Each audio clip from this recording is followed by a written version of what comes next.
If you're from the great state of Idaho, you might have heard this. It's not just saving our tradition of horse racing.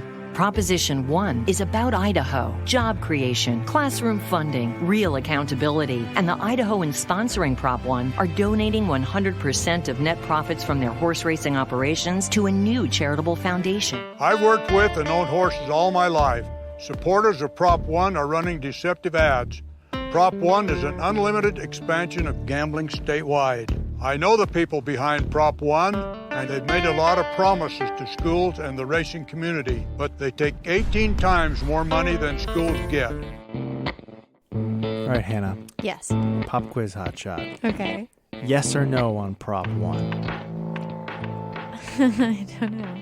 I don't know what Prop 1 is, and I need more information if I'm going to say yes or no. Who benefits in Prop 1? Schools, right? Schools get money? 4-H? I cannot explain to you what Prop 1 is. I'm Nick Capodice. And I'm Hannah McCarthy. This is Civics 101, the podcast refresher course on the basics of how our whole democracy works. So today we're going to be talking about propositions, ballot measures. These are initiatives, referendums, and recall.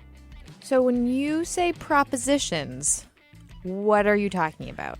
Propositions is an umbrella term under which initiative, referendum, and recall fall.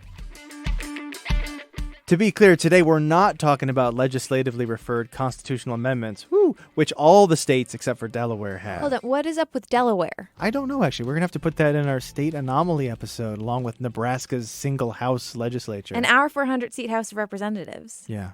Did I sound a little drunk when I said that? No, it sounded perfect. Okay. First off, ballot initiatives, they only happen in 24 states. And when I told our midterm guru, Dan Cassino from Fairleigh Dickinson University, that I thought it was funny that New Hampshire didn't have initiatives, he said that. No, it's about when your state constitution was written. If your state constitution was written between about 1880 and 1915, you're going to have initiative, referendum, recall, all that. If it wasn't written or it wasn't revised during that period, you're not going to have it. This was during the height of the progressive era, when progressives were arguing that corporations, monopolies, and trust were corrupting state legislators, and there was no way for the citizens' voice to be heard. Ballot initiative gives them that voice. So many of you out there, you're not going to see props on your ballot on Election Day. So for you, this episode is going to make you wish you had them or grateful that you don't. If you are from one of those 24 states, chances are they are a massive part of your political landscape. But first, we need to dissect what an initiative and a referendum are. Here's former California Assemblymember and teacher Cheryl Cook-Kallio. The initiative and referendum process puts the ability for citizens to either initiate, the word initiate, a statute that can be passed that either becomes a bill or it might become an amendment to a state constitution, which gives grassroots organizers a real advantage. So an initiative is new legislation initiated by the people. Yes, and referendum is something that the legislature submits to the people in order for them to validate a law that they would like to have passed. Oftentimes it is something that's controversial, or it may be like a state constitution, or a referendum could be a grassroots movement by citizens of a particular state or county or city to recall or to redo a bill that they don't want that was passed by their lawmaking body. So a referendum is either reworking or removing a bill that's already been passed by Congress. Yeah. So this gave a lot of power to individual citizens as opposed to leaving it up to your representatives. And legislative referendum is when elected officials put the question to the people. What do you think? Should we pass this bill? Why on earth would Congress want the people's opinion instead of just working it out themselves? Well, as we've learned in many episodes, it's really hard to get bills through both houses of Congress. So if you're a legislator and there's a bill that you think doesn't have a chance of getting out of committee or going through debate on the floor of the House or the Senate, you can just throw it to the people for a vote. And it becomes law.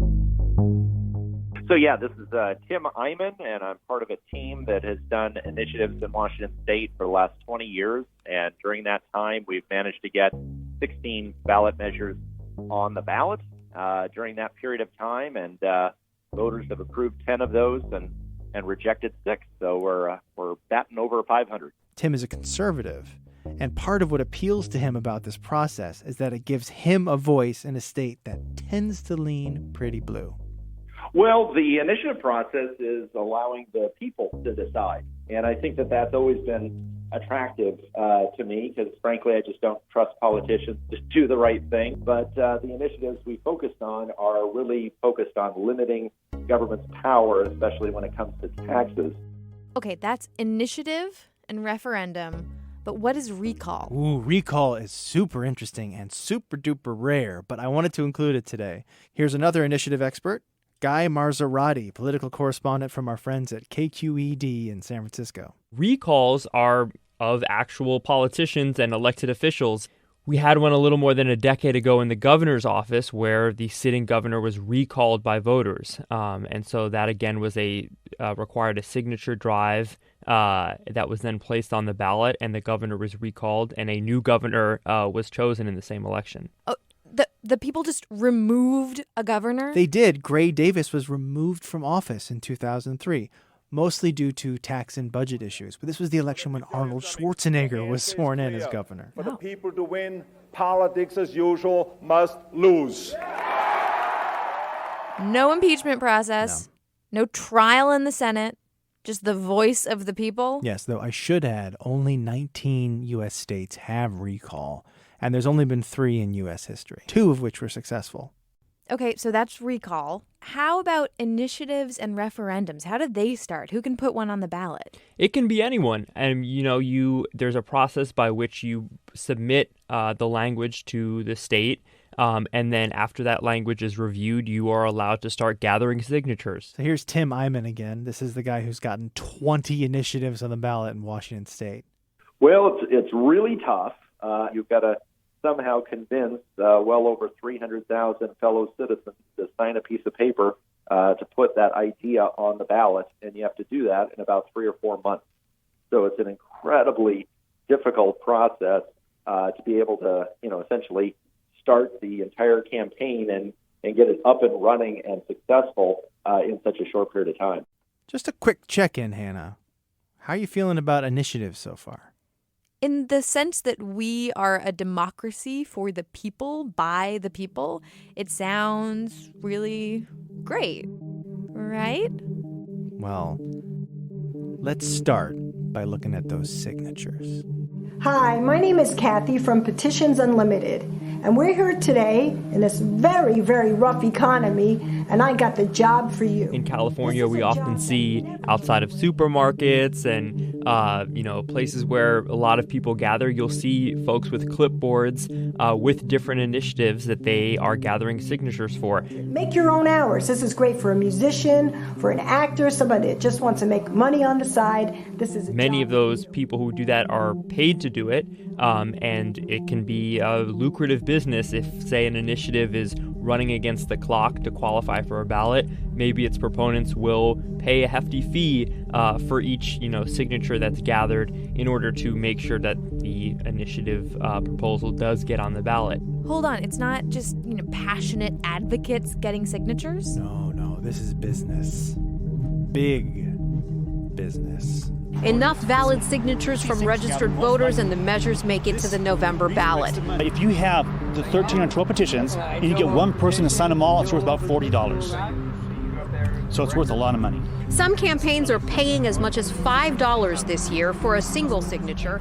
Eileen Ray runs a petition. It's the person collecting signatures who gets the $5 per signature? Yeah, so they can make upwards of $500 a day. So there's no incentive for that person with a clipboard to tell you the truth about what you're signing.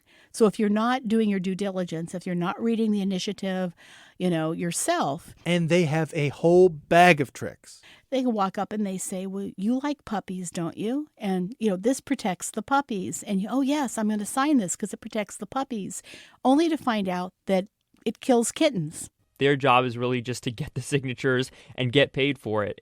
As of October 17th, 2018, Ballotpedia has tracked about $1.4 billion with a B dollars spent on contributions and expenditures towards ballot measures for these upcoming midterms.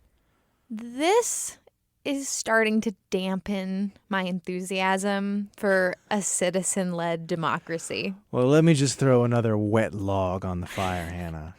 Sometimes parties and corporations throw tons of money behind initiatives for other reasons. Ballot initiatives sometimes are often just used to get people out to the polls. I mean, we saw an example of that this year in California with the gas tax repeal. This was a measure placed on the ballot with heavy funding from the state Republican Party. They spent a lot to get the signatures and get it qualified for the ballot, but then stopped spending as much once the measure actually qualified. And the reason was they really wanted this gas tax repeal on the ballot to get Republicans to the polls. They thought it would be a big driver of turnout that would help them in the governor's race and even more importantly, help them in really close congressional races. But as an actual measure, they didn't really fund it once it was on the ballot to the same extent, which made it seem like maybe it was more important to get it on there than to actually get it passed. So imagine for a second that we as a nation had initiative and referendum, and that the decision to overturn Roe v. Wade was up to the people to decide. Can you imagine the voter turnout for that election? I think it would be huge, right? I mean, that's one of the most divisive issues in the country. If that were up to us for a vote, I think most able voters would turn out. But how would you even write that on a ballot? I'm very glad you asked, because this brings me to another point. Since you're voting for ideas as opposed to just candidates' names on a ballot, there is a lot of attention on how these are phrased. Back in 2008, Cheryl Cook-Kallio, she was teaching a high school class she called the most inclusive class she had seen. They had a gay-straight alliance before other schools had them. The kids were very open about who they were. And this was when California was voting on Prop 8, which was about same-sex marriage. We have an I vote thing in California where students mimic the national election, and they all voted against gay marriage. And my mouth flew open, as did my entire We the People class.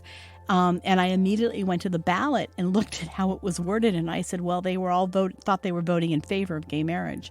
So how something is worded is extremely important, and there are lawyers that spend their entire career figuring out how to word something so that it seems like one thing is opposed to another.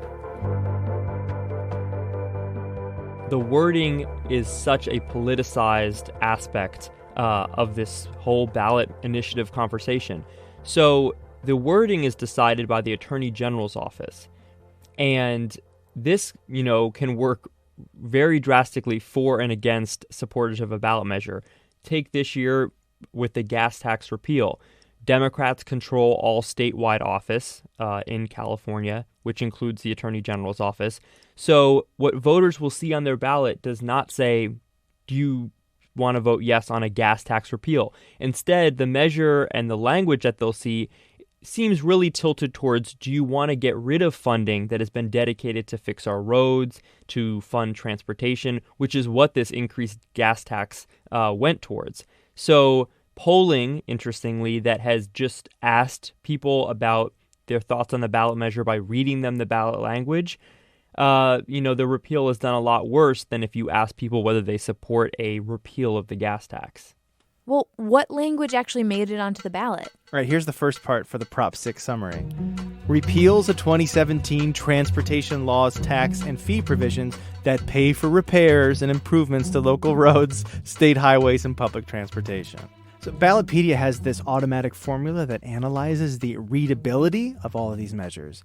And it's called the Flesch-Kincaid grade level, which is how many years of formal education you'd have to have in order to fully understand with confidence a ballot measure. So this one we just read, that scores a 16. What does 16 mean? That means you need 16 years of formal education to comprehend it. You need a college degree. And the one we played some ads for in the beginning, our old horsey friend, Prop 1 in Idaho. I've worked with and owned horses all my life. 53 years of formal education to understand it. Who besides a monk has 53 years of formal education. It's just a formula that analyzes language. But tell me how you'd vote on this. Ready? Yeah. An initiative amending Chapter 25, Title 54 Idaho Code contains findings and purposes, amends definition of historical horse race, adds new section authorizing historical horse race betting at certain locations where live or simulcast pari-mutuel horse race betting occurs, specifies requirements for historical horse race terminals, declares such terminals not to be slot machines, allocates revenue from historical horse race betting, requires licensees to enter into agreements with horsemen's groups, creates historical horse race purse monies fund and state treasury, authorizes distribution by state racing commission and investment by state treasurer of fund monies, directs state racing commission to promulgate implementing rules, declares an act effective upon voter approval and completion of voting canvass, and provides for severability. Get out. Leave. My favorite words in this are so a lot of these spell check was like, don't you mean something else? Like 3 words in this, my spell check didn't catch. What's the single thing I'm voting on? Like, what's the big idea here? Because these are a million little things that don't mean a hell of a lot to me because I know nothing about horse racing. Yeah, this is the sort of stuff that requires you to do the legwork.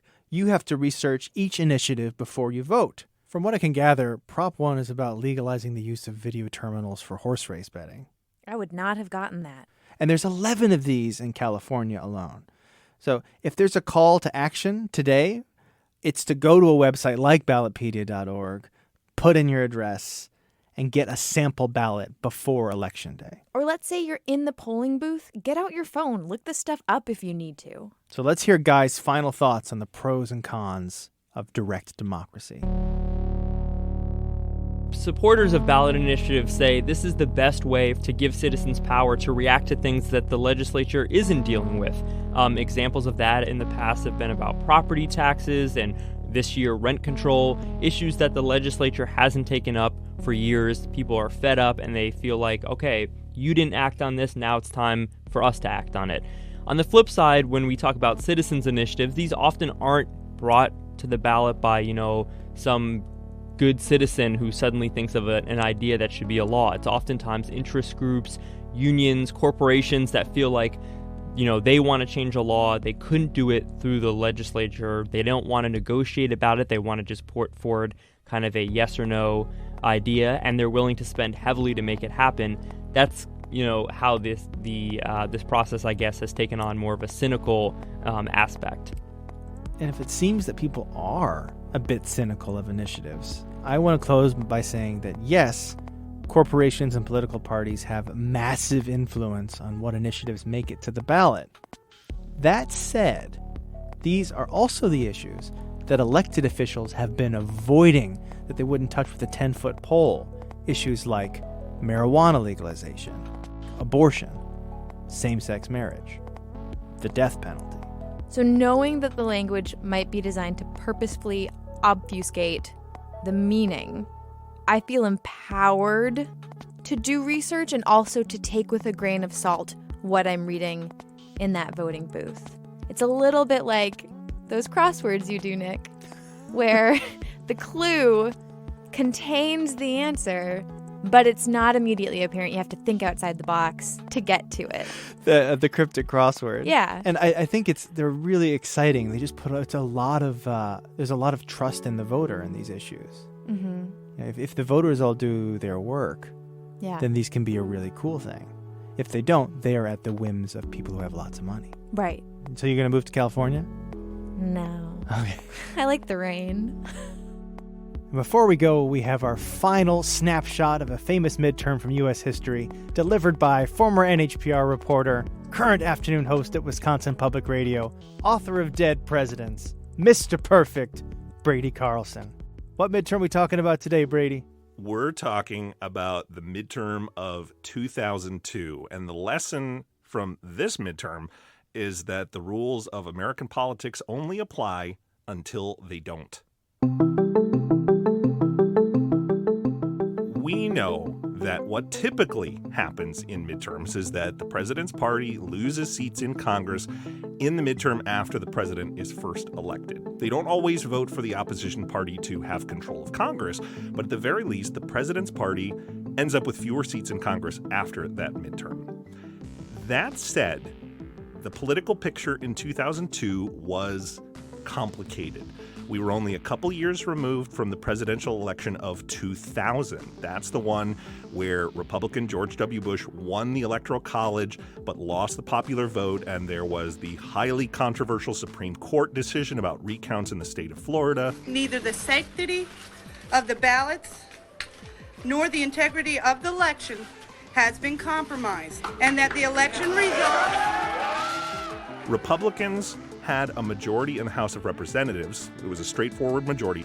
The Senate was anything but straightforward. The 2000 elections had left the chamber with 50 Republican senators and 50 Democratic and Democratic-aligned senators, so the vice president was on the hook to potentially break all these ties.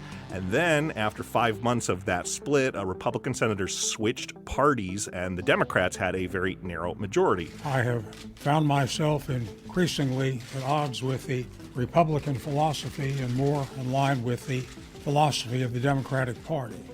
So leading up to this midterm, we had one chamber of Congress with a Republican majority, one with a Democratic majority, a president who had only narrowly won an election. So this is about as divided government gets, which in and of itself is very complicated. But, of course, the most complicated piece of the midterm in 2002 was that it came about a year after the attacks of September 11, 2001. I became something that no president should ever want to be, a wartime president. There were other issues at the time. There had been a big tax cut bill in Congress. There was the No Child Left Behind education law. The U.S. economy had kind of become sluggish, but the single big issue in this midterm was security. The U.S. was already launching a military effort in Afghanistan. President Bush had called for Congress to authorize a new military campaign in Iraq. And I had forgotten until I looked it up just how close to the election the Iraq war vote took place. It was in October 2002, so it was under a month before Election Day.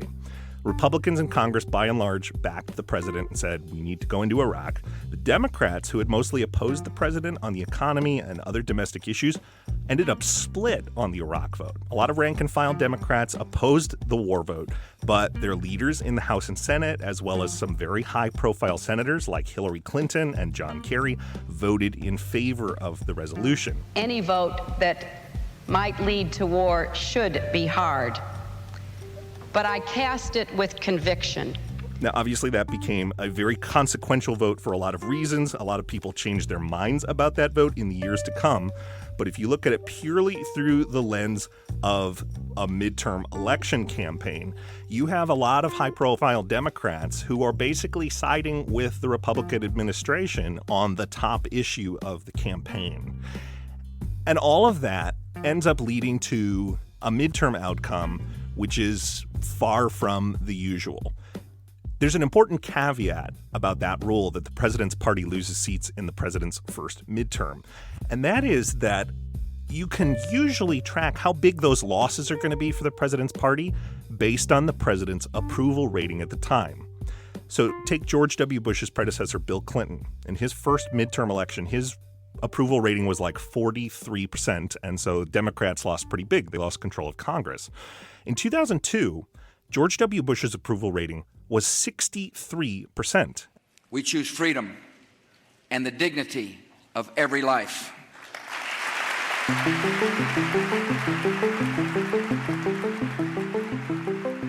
It wasn't that long before it was even higher in the immediate aftermath of the September 11th attacks. So you have a president with relatively high approval ratings, long-term changes in the country's political alignment, and an election where security and terrorism are top issues in a way that they usually aren't.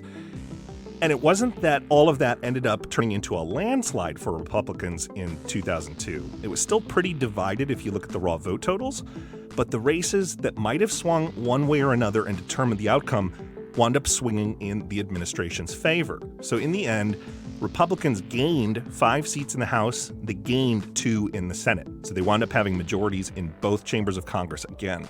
This is the first time that the president's party had gained seats in the president's first midterm election since the 1930s. He told me to come down here and tell y'all something. He told me to come down here and tell you that 2 years from now, he wants all of y'all on his team.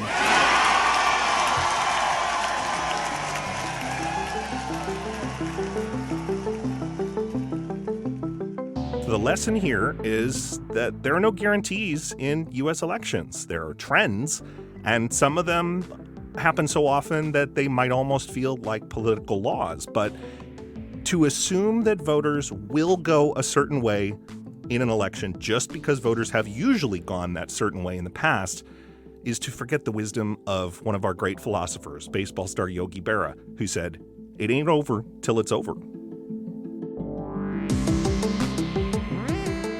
That'll do for this, our penultimate episode on the midterms. Stay tuned for the next and final one. Today's episode is produced by me, Nick Capodice, and Hannah McCarthy. Our staff includes Jackie Helbert and Ben Henry. Our executive producer is Erica Janik. Maureen McMurray believes in parimutuel promulgation. Music from today's episode is from geographer Scott Gratton, Chris Zabriskie, Poddington Bear, and Blue Dot Sessions. Civics 101 is a production of NHPR, New Hampshire Public Radio.